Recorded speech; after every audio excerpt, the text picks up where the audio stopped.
Hi everyone, it's Maddie Mackey here with the Outcome Mastery interview series. Today I have Brandi Chalker with Flourish in Petaluma, and I'm so excited to talk to her today as it's one of my favorite stores. And after some research, I have learned she has an amazing background with plants and terrarium therapy. So for all you succulent lovers out there, here is Brandi Chalker. Hi. Thanks so much for coming on. Yeah, thanks for having me. So, I just wanted to ask you some questions about your business and how it's developed over the many years that you've been in this industry, and just having a storefront and a beautiful boutique plant and gift shop that is really just, it has like a whole like vibe and energy to it that I just love spending time in there. So, how you kind of got the idea to create this and where you started and how you've gotten to where you are now? Sure. So that's kind of a big question because the answer to that is a very long and winding story. So to try to keep it as succinct as possible, I opened my first store when I was 26. And so that was in San Francisco in 2010. So that was like almost 10 years ago. And at that time, I had a business partner and we had a fair trade and handcrafted gift shop. So we worked with a lot of artisans from around the world who were making interesting products. And my business partner and I both made some of the products. At that time, I was mainly making a lot of jewelry. And we worked with all kinds of other artists from the US, a lot of local folks to the Bay Area who made all sorts of just gift item products. And so having that store was really a fun opportunity because if I had any sort of crafty project that I wanted to work on, I could then sell it in the store and see, what kind of reception I got from people. And so I started kind of getting involved with succulents because we didn't really do plants. It was just gift items. But I got involved with succulents as kind of a hobby and then thought, well, I wonder if anybody would want to buy succulent arrangements. Like, I have no idea. And so I brought some into the store and they sold really quickly. And it kind of has just snowballed from there. So in about 2011, I think was when I started making the arrangements and selling them. And then I started making small terrariums. And what really kind of fascinated me about these plants, well, one, I did not consider myself to be a plant person. I discovered succulents because they have this reputation for being impossible to kill. I was like, well, that sounds like the kind of plant that I might be able to handle. And so I was drawn to them. I discovered pretty quickly that they were really easy to work with, and you could take cuttings from plants and then grow your own plants that way. And so I really like the idea of having plants that are easy to share with other people. So I would just take cuttings here and there and kind of started my collection that way. So anyway, I started making terrariums and creating small arrangements in glass containers had this kind of magical feel to it. So like a potted plant is great, right? I mean, potted plants, they're nice, but they don't tend to be very exciting. When you make a terrarium and it's in this nice little round glass container and it's kind of like you're peering into this little world, that had this kind of extra magical flair to it that really attracted me. And so the terrarium started selling really quickly as well. People asked me if I wanted to teach workshops. And I was like, well, I don't know, I've never really done that before, but I guess I could teach people how to make these. And pretty much instantly the workshops started selling out. And so really kind of the story of how my business came to be how it was I just kept going with the flow of what it seemed people were into.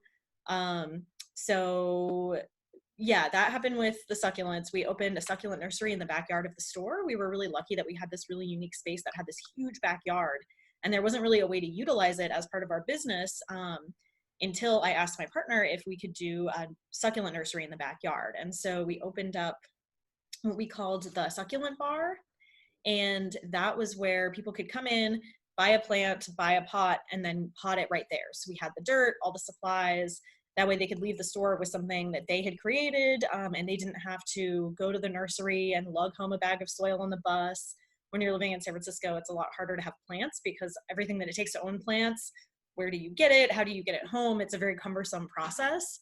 And so we created a space where people could basically have plants a lot easier because we kind of had everything right there for them.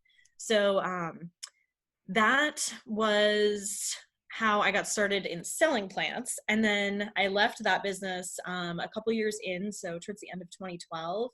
and launched my next business called Sunshine and Succulents. And that was mainly focused on teaching workshops. So at this point, I started teaching workshops at other locations in San Francisco.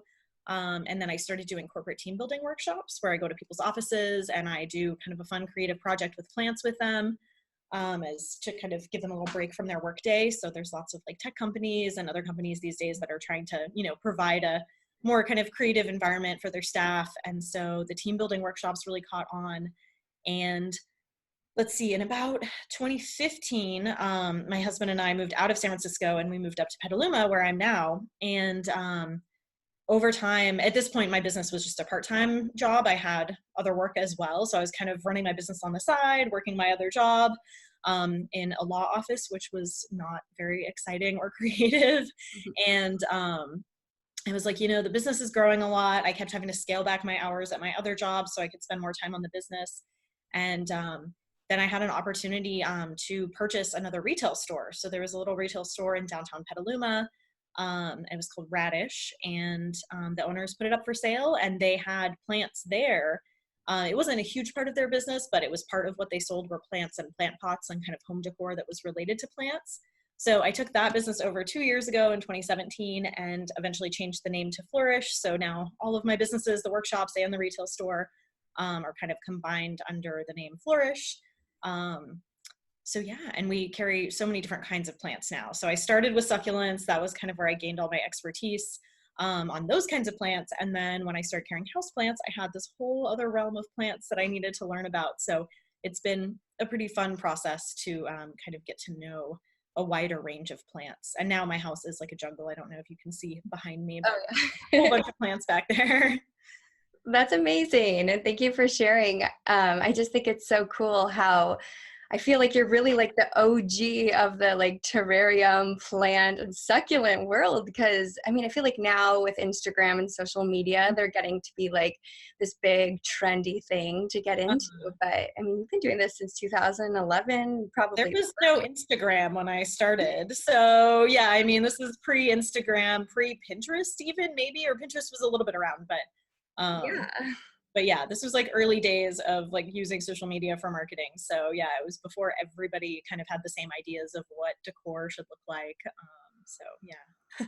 I love it. And the terrarium, the way you described the way of looking at it, like this magical little world through the glass container, I think is so true too, because it does have that different feel, especially when you have the opportunity to make it yourself at a little terrarium bar or something like that. It's really cool to like put everything together and really like get your hands dirty and get everything potted in there. I've done a couple things like that before myself, and I've just found so much like heartfelt like magic with it. Like it's really childlike and just brings out your creative spirit. Definitely. And I mean, my friends and I have kind of always joked around and referred to it as terrarium therapy. So like the first time you make a terrarium, it might be a little bit challenging because working inside this kind of small glass container definitely presents challenges. So coming to a workshop to learn how to do it is definitely helpful. But once you kind of have it down and you know what you're doing, just figuring out like which colors look good together and how do I want to decorate and where can I place a crystal or a seashell in here to sort of bring it all together.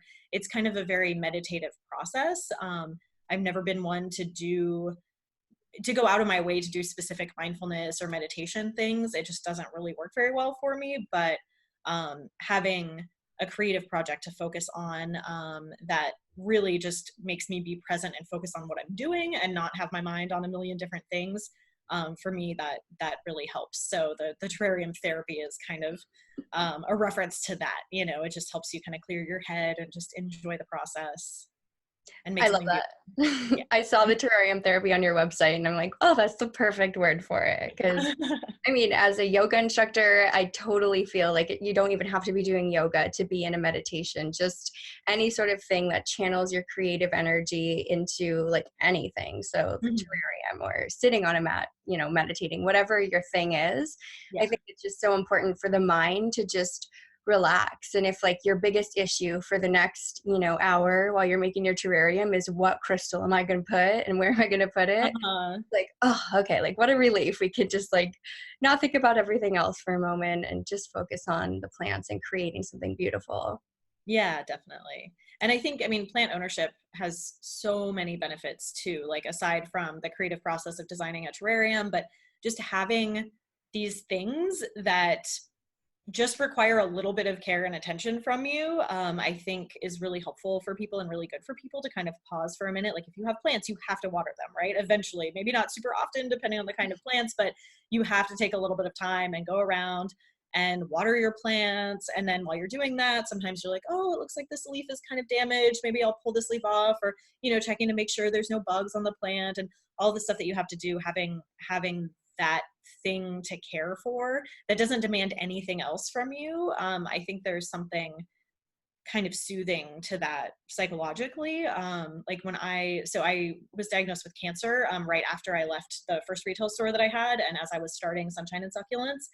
And so I had this cute little greenhouse out in my yard in San Francisco because I had somewhere that I had to store my plants, and I would just go out there and make plant arrangements, and just having these like little teeny plants that needed me to care for them when I was going through this awful health situation where everybody was caring for me.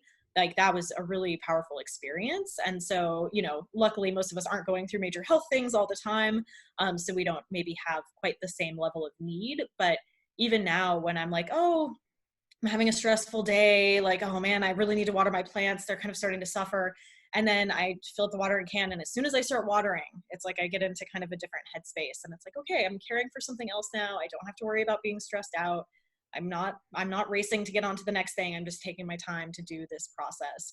And so yeah, I think that there's just so many benefits to having plants like that.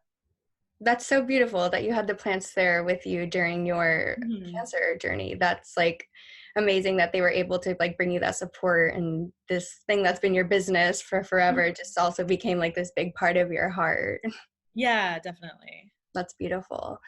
I wanted to ask you how you have seen the plant workshops in the office spaces kind of come about, and how you see that affecting employees in the corporate world who maybe don't work with crystals and plants or yoga or whatever all day, how they react to it. Yeah, I mean, the cool thing about succulents is anytime you're just carrying around like a tray full of succulents, everywhere you go, people just stop and go, "Oh my God, look at the succulents!" And it's just great to see that reaction. So especially when I'm bringing them into someone's office where people have been staring at a computer screen all day, or they've been in boring meetings. I mean, any of us who've ever worked an office job know how draining that can be, and how uncreative you feel at the end of the day. So just walking in with a tray full of plants and people getting really excited is a really neat thing to see. And yeah, I think that the idea of stepping away from your computer screen, even for an hour and a half to do this workshop, it just kind of helps reset your mind a little bit. And so kind of dealing with the monotony of an office job, staring at computer screens, having to be getting a million emails constantly, it can be kind of stressful and also kind of really boring at the same time. um, and so yeah, I definitely watch people kind of come out of their kind of shell of solitary kind of work activity, and kind of start to open up and start chatting with their coworkers. So what I do, I mean, I call them team building workshops because I do them at corporate offices, and that's kind of just the lingo that people use. A lot of times people think of team building and they think of these very structured activities that are almost a little bit cheeseball, like, oh, let's do a trust fall, or something like that. And I sometimes have to clarify with people, like, I'm not going to do any of that. Don't worry. I'm not coming in. I'm not using any jargon. I'm not doing any lingo.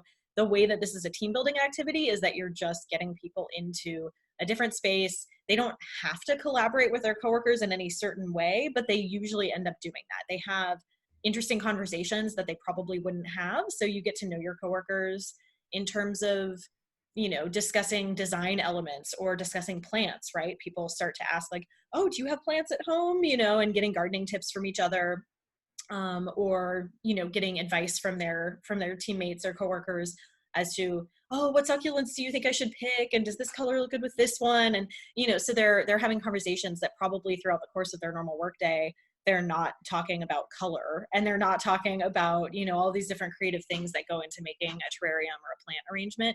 So so yeah, just seeing the shift, it's like, I don't know these people outside of the workshop. So I have no idea how they normally work. I have no idea how miserable or how happy they are with their jobs, but definitely seeing people come into this creative space in the middle of their workday is a really nice thing to be able to bring to people. I love that. And another question I had is about your current location of Flourish on 4th Street in Petaluma. What was your like vision and intention with it? Because I come in there probably like once a week and just walk around. I've had to like refrain from buying more plants because I'm getting a little overloaded. But I still come in anyways and just check them out. But there's just the energy and the vibration when you walk in there with everything so beautifully placed. What was your like creative vision with that for anyone who maybe has a dream or a vision of creating a storefront of any kind? Sure. So I've kind of two different answers to that question. So I actually recently went back. So I generally keep a notebook in my purse. I'm going to get off track for a second, but I'm coming back around. I keep a notebook in my purse. And so over the years, since I had my first retail store, and after that, I've always kind of imagined what a retail store would look like again if I did it a second time around. What would I do differently from the first time? What kinds of products would I carry? And obviously, leaving the first business that wasn't solely focused on plants, I kind of knew if I did retail again, it would probably be much more plant focused. So in my notebooks, I have everything from like random like grocery lists to people's phone numbers that I don't want to forget, to ideas that I have for some new business thing, to all kinds of other notes, right? Excuse me. And I found one of my old journals the other day, because as soon as I finish one, I just put it on a shelf and then I grab a nice new fresh one and whatever. So some of these have 2 years worth of notes in them before I finish them up. And I was flipping through it just to see, I don't know if I was looking for something particular, it doesn't really matter, but I came across some notes I had taken years ago. And I actually remembered exactly where I was sitting in San Francisco, right along the bay, watching some birds fly around or something and things splashing in the water. And I was like brainstorming ideas for like, if I ever have a plant store, these are some design elements that I want to have. These are some ideas that I have for products, stuff like that. And I'm looking at these notes and I was like, oh my gosh, I don't really believe in prophecies or anything like that. But these notes I wrote years before I ever thought I would actually have a plant store. And they were so spot on. It was kind of scary because it's not like I've been looking at this document going, okay, this is part of my business plan. This is how I'm going to do things. I forgot that I had ever made these notes. And I had specific things like, I want to have a really worn, like 100-year-old wood floors, right? Like I had this vision that I would have these really beat up old wood floors. The building that I'm in is 130 years old. And I have the original flooring and it's super beat up and it's gorgeous. Like I love it. But I was like that down to the kind of flooring I would have. Like I had this vision and then now it turns out like I have this store that I was imagining and I kind of forgot that I had been imagining this thing for so long. So that was just really interesting to discover like, oh, I've actually been thinking about this for a long time. I was like, gosh, I really hope other people keep journals like this because it's really neat to go back and see like things that you had an idea for, like, have you actually manifested that without even realizing that you had done it? Right. Sometimes we forget like where we were and like where we've come and we're like, oh, we get so stressed out in the moment. And we're like, wait, this was something I like was dying for and like dreaming for like before I even knew it was ever going to happen. That's so cool. These notes were probably 3 years before I even had a store. And at that point I had told myself I'm never going to do retail again. And I just kind of kept imagining what it would look like anyway if I did it, but I was like, never again, never owning a store. And then I ended up owning another store and it turned out exactly like what I was imagining. So that was really neat. But in terms of when I'm sort of just designing the store, what vision I have for that, I really want people to walk in and just kind of immediately take a deep breath and feel relaxed. And I want people's reaction to be, oh my gosh, this is exactly what I want my home to feel like. And not necessarily even to look like, but it's more of a feeling than just a look. And it's amazing how often that's exactly what happens, which is a really cool thing to see. I feel like often when you're sort of trying to figure out as a business owner, what do my customers want? What kinds of things should I carry? How do I brand my business? Everybody talks about branding these days, which is kind of it feels a little bit like kind of cold and scientific to me. But what it's really about is what's the feeling you want people to have when they're experiencing your business. So it's whether it's a brick and mortar and they're there in person, or they're visiting your website to shop for jewelry or something like that. What is the feeling you want people to have? And I had never really known how to manifest that. And then when I sort of had this idea of like, well, I just want people to walk in and feel relaxed and have it feel kind of like a sanctuary, just be very calming, to hear people come in and say exactly what I want them to feel, and that is what they're experiencing, is really neat. So I think having plants around is very, can be very calming, to people. Are you still there? It said that my internet might be cutting out. Okay. Oh yeah, I I want hear to you make sure we're still perfectly. fine. Yeah. Okay. So yeah, having plants around, I always recommend it to people because I think it really makes a big difference in a space. It just automatically calms people. And so because we sell plants, it makes it very easy to decorate because we just have a ton of plants around. And aside from that, just having, natural gift items and just beautiful things. I've never been a fan of the minimalist style. I know a lot of people love that, but I like having things around all the time. I want what I see to be visually stimulating. And so having kind of lots of different things and shelves and different heights and colors and textures, that kind of helps me achieve that. Definitely. And that's the vibe I get when I come in too. Alrighty, so moving into our final question, I would just like to know of any self-care practices that you have been doing or that you've consistently done through your life, or anything that really helps fuel you as a businesswoman in your life. Sure. So I will admit, like many small business owners, I am really bad when it comes to self-care. We tend to be like a very high-strung group of people. And so I've honestly just worked way too much for the last few years, to have really solidified any solid, practices. But this year, I've really been trying to focus on stepping back a little bit more from the business and actually having time off. So some of the things that I do, that seem to help me a lot, not surprisingly, are plant related. So I have discovered that I really enjoy pulling weeds in my yard. I know this sounds really lame and a lot of people probably won't get it, but if I just need to decompress, there's something really satisfying about having this really messy thing and like literally just like ripping things out of the ground. And I mean, some of the weeds in my yard are really big. So like it can be kind of a bit of a workout to actually pull some of these weeds. But yeah, that's one thing that I've just found to be, if I just go spend half an hour cleaning up the garden and just ripping out a bunch of weeds, that can really help, kind of adjust my mood, especially if I'm stressed out when I start. I'm much calmer afterwards. So creating order out of chaos, I would say, is like one of the things that, is helpful for me. And then just honestly making sure to schedule time with friends. It can be so hard, especially when people have kids and everybody's working and all of that. So I try to just stay in touch with my girlfriends really regularly and just schedule time to see them and make sure that we haven't seen each other in a couple weeks, that we schedule, a date to hang out, even if it's just for an hour or two. So just being more on top of social connections, I think, is really helpful for me as well. Definitely. Time with your sacred sisterhood is so important. And I'm always stressing that because I think we can get removed from it when we put our businesses and our families and everything first. We're like, we just need like a slumber party sometimes. Like, just need to hang out or like a cocktail or something. Yep. Oh, well, thank you so much. This has been so lovely chatting with you. Would you like to let everyone know where they can contact you and where the store is if they want to come check it out? Sure. So the best place to start is our website, because that has everything else I will tell you, but it's flourishbayarea.com, and Flourish is FLOURISH. So flourishbayarea.com is the website. And our physical location is number 5 4th Street in downtown Petaluma. Awesome. Thank you so much for coming on the interview series. It was so nice to learn more about you and your shop and your terrarium therapy ways. Definitely Thanks so much for inspiring. having me. Of course. Bye. Bye.